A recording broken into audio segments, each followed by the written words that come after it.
High বন্ধুরা, আমি এসছি মানকুণ্ডুতে। দেখো, আমার দিদির খুব শরীর খারাপ, প্রচণ্ড শরীর খারাপ, তাকে আমি দেখতে এসছি।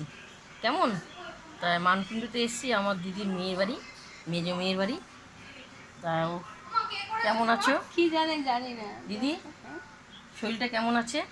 শরীরটা ভালো নয়, তাই খুব শরীর খারাপ। ওষুধ টষুধ খাওয়া হচ্ছে? হ্যাঁ, ওষুধ তো চলছে। সেলাইন কটা দেওয়া হয়েছে?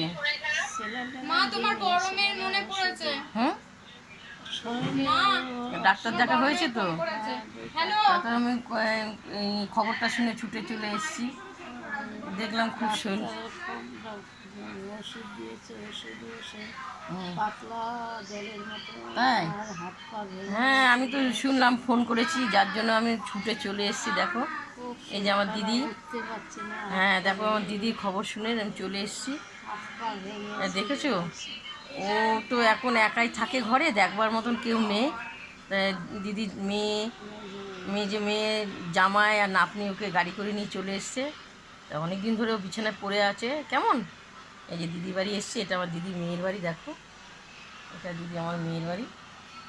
ওকে আমি দেখার জন্য ছুটে এসেছি। দেখেছো? তাই ওষুধ ঠিকঠাক মতো খাওয়া হচ্ছে তো?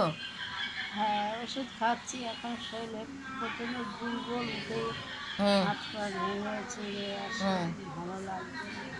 ও আচ্ছা, দেখো, দেখতে পাচ্ছ তোমরা, আমার দিদি বাড়ি আমরা এসেছি। খুব শরীর খবরটা শুনে আমি ছুটে চলে এসেছি। কেমন?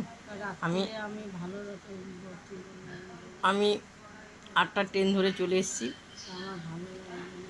তাই দিদি আমার মনটা ভালো লাগছে না, মনটা খুব খারাপ লাগছে। তাই আমি শুনে রাত্রেও আমার আসছিল না। দিদির খবরটা শুনে চলে এসেছি মেজদিকে দেখতে। কেমন?